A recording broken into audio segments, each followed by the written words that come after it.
नमस्कार, स्वागत है आपका। मैं हूं अभिषेक शुक्ल। बड़ी खबर के साथ शुरुआत। एनपी प्रजापति विधानसभा स्पीकर होंगे मध्य प्रदेश के। आसंदी से प्रोटेम स्पीकर ने उनके नाम का ऐलान किया है।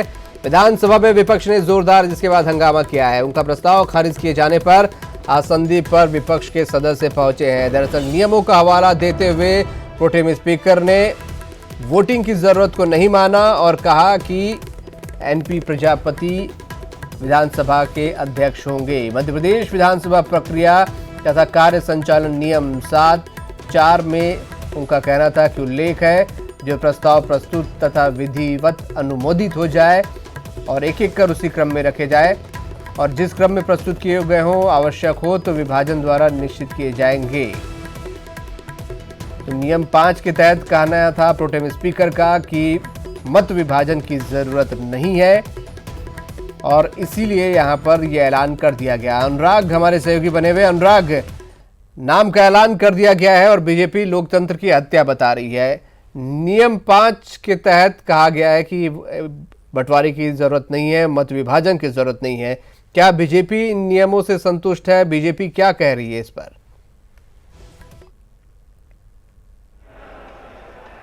देखिए, सीधे तौर पर जो बीजेपी है वो नियम प्रक्रियाओं का सीधा तौर पर उल्लंघन बता रही है और इसे लोकतंत्र का हत्या करार देने का काम कर रही है। लेकिन वहीं सत्ता पक्ष भी इस बात पर अड़ी हुई है कि नियम प्रक्रियाओं के तहत ही विधानसभा स्पीकर का चयन किया गया है। जो प्रस्ताव सबसे पहले जो सबसे पहले प्रस्ताव आया था वो एनपी प्रजापति के नाम का था और उसी प्रस्ताव पर जो है प्रोटेम स्पीकर ने अपना फैसला सुनाने का काम किया। इस तरीके का अधिकार जो है प्रोटेम स्पीकर या विधानसभा के स्पीकर के पास मौजूद रहते हैं कि वो किसी व्यक्ति विशेष को इस तरीके से मनोनीत करने का काम कर सकता है। उन्हीं अधिकारियों के तहत प्रोटेम स्पीकर ने इस बात का फैसला किया है। लेकिन बीजेपी ने अब इसको सीधे तौर पर लोकतंत्र की हत्या बताते हुए सत्ता पक्ष पर जमकर हमला बोला है। उनका कहना है कि नियम प्रक्रियाओं को तोड़ मरोड़ कर पेश करके इस तरीके का फैसला लिया गया है जो कि एक तरफा है। इसको किसी भी सूरत में बर्दाश्त नहीं किया जाएगा और यही कारण है कि प्रोटेम स्पीकर के एनपी प्रजापति के नाम के ऐलान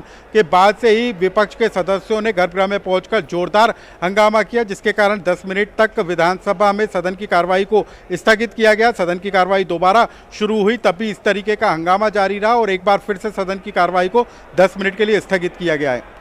बिल्कुल, 10 मिनट के लिए स्थगित किया गया। नियमों का हवाला यहां दिया गया था और कांग्रेस को भरोसा नहीं था अपनी बहुमत पर। अनुराग, इसे साफ तौर पर इस तरीके से देखा जाए क्योंकि रमा देवी के जो बोल बिगड़े हैं बाद में कि मंत्री नहीं बनाया तो साथ छोड़ा जा सकता है।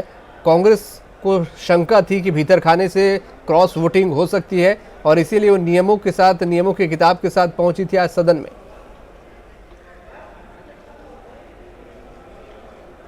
देखिए, हाँ बिल्कुल साफ तौर पर चाहे कांग्रेस के अंदर के विधायकों या फिर उनको समर्थन देने वाले निर्दलीय सपा बसपा के विधायकों, सभी का दबाव था मंत्रिमंडल में जगह पाने को लेकर और कांग्रेस भी इसको भांप चुकी थी कि कहीं ना कहीं विधानसभा स्पीकर के नाम को लेकर फ्लोर टेस्ट से होकर ना गुजरना पड़े और क्रॉस वोटिंग जैसे हालात ना बन जाए। लेकिन सबसे बड़ी बात है कि कुछ ही देर पहले हमारी पूर्व विधानसभा के स्पीकर सीतासरन शर्मा से भी बात हुई थी। उनका कहना था कि विधानसभा खुद एक स्वायत्त संस्था है, नियम प्रक्रिया बनाई गई है, संविधान में तमाम तरह की व्यवस्थाएं जिनको अपनाते हुए कई तरह के फैसले लिए जा सकते हैं और विपक्ष का क्या रवैया सदन के अंदर होगा उसकी भी बात उन्होंने कही थी। लेकिन उसी स्वायत्त संस्था के जो नियम प्रक्रिया है उन्हीं का इस्तेमाल करते हुए प्रोटेम स्पीकर ने विधानसभा स्पीकर का मनोनयन कर दिया है। लेकिन अब इस पूरे मामले को लेकर सियासी बवाल जरूर खड़ा हो गया और विपक्ष इसको पूरे तरीके से मुद्दा बनाते हुए सत्ता पक्ष को घेरने का काम कर रहा है और यही कारण है कि विधानसभा में लगातार 2 बार हंगामे के चलते हुए सदन की कार्रवाई को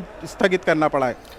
बिल्कुल, एक बड़ा मुद्दा यहाँ पर बीजेपी के हाथ लग गया है नियमों के हवाले से। हालांकि बीजेपी वोटिंग होती तो जीतती, नहीं जीतती, खुद इस पे बीजेपी को भी भरोसा नहीं था और शायद वो उतने आक्रामक तेवर अनुराग नहीं अपना पाती। लेकिन अब बीजेपी के हाथ में माना जाए एक बड़ा मुद्दा यहाँ पर मिल गया है और तीखे तेवर के साथ वो सदन में इस वक्त मौजूद है।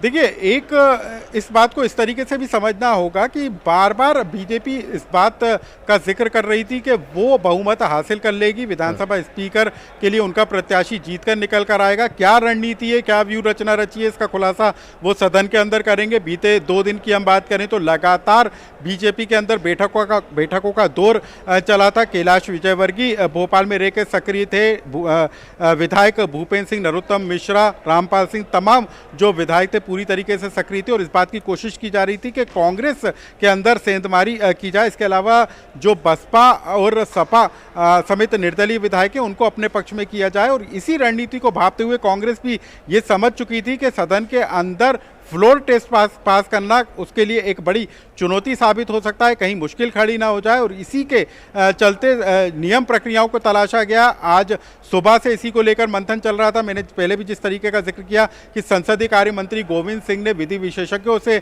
राय ली। विधानसभा के जो पूर्व स्पीकर है भगवान देव सिसरानी, वो भी विधानसभा पहुंचे थे, उनके साथ भी लंबा मंथन चला। उसके बाद ये नियम प्रक्रियाओं को तलाशा गया कि क्या प्रोटेम स्पीकर के पास इस तरीके के अधिकार होते हैं कि वो किसी प्रस्ताव को अनुमोदित करते हुए किसी व्यक्ति का सीधे तौर पर मनोनयन कर सकता है। और उन्हीं नियम प्रक्रियाओं का हवाला लेते हुए प्रोटेम स्पीकर दीपक सक्सेना ने एनपी प्रजापति को विधानसभा का स्पीकर घोषित कर दिया। तो कुल मिलाकर विपक्ष की रणनीति को भांपते हुए सत्ता पक्ष ने इस तरीके का रास्ता अपनाया कि ताकि विधानसभा के अंदर वो अपनी जीत को कायम रख सके।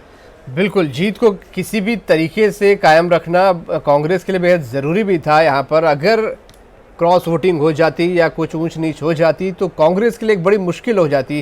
कांग्रेस ने शायद अनुराग इसीलिए सोचा कि बेहतर होगा विपक्ष थोड़ा आक्रामक हो जाए, लेकिन ये जीत उसके लिए बेहद ज़रूरी है। और शायद कांग्रेस की इस रणनीति को बीजेपी भांप भी नहीं पाए कि नियमों का हवाला देकर भी कुछ ऐसा किया जा सकता है।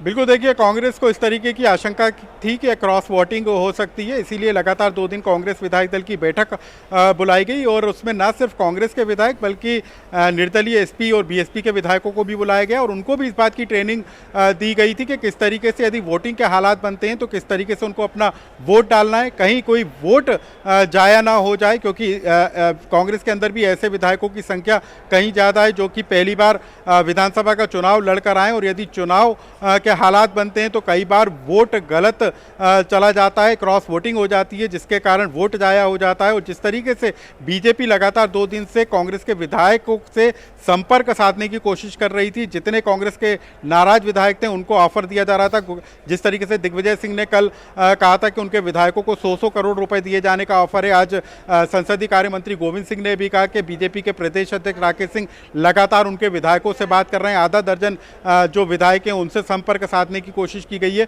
तो कहीं ना कहीं कांग्रेस को भी इस बात को लेकर आशंका थी कि यदि विधानसभा स्पीकर के लिए चुनाव होता है और क्रॉस वोटिंग हो जाती है तो फ्लोर टेस्ट से होकर कांग्रेस पार्टी को गुजरना होगा। ऐसे में कांग्रेस सरकार के लिए मुश्किलें खड़ी हो सकती हैं और ऐसे में ही तमाम जो संविधान की किताबें थी उनके पन्नों को पलटा गया, रास्ता निकालने की कोशिश की गई और जो रास्ता निकल कर आया वो इसी नियम प्रक्रिया के तहत कि जो नियम 5 है उसके तहत जो प्रोटेम स्पीकर को अधिकार होता है कि वो किसी व्यक्ति को या जो पहले आए प्रस्ताव को अनुमोदित करके उसको पास करने का काम कर सकता है। उसी पर फैसला करते हुए प्रोटेम स्पीकर दीपक सक्सेना ने एनपी प्रजापति को विधानसभा का स्पीकर घोषित कर दिया। जिस तरीके से प्रोटेम स्पीकर ने अपने अधिकारों का इस्तेमाल किया है या कांग्रेस नियमों की किताब लेकर पहुंची थी, एक बात संकेत साफ मिल रहे हैं कि जब विधायकों की बैठक बुलाई गई थी, तमाम विधायकों की, चाहे निर्दलीय हो चाहे सपा बसपा के हो, अंदर कुछ दबाव जरूर था मंत्री पद को लेकर, जिसकी वजह से सब इकट्ठे तो जरूर हुए थे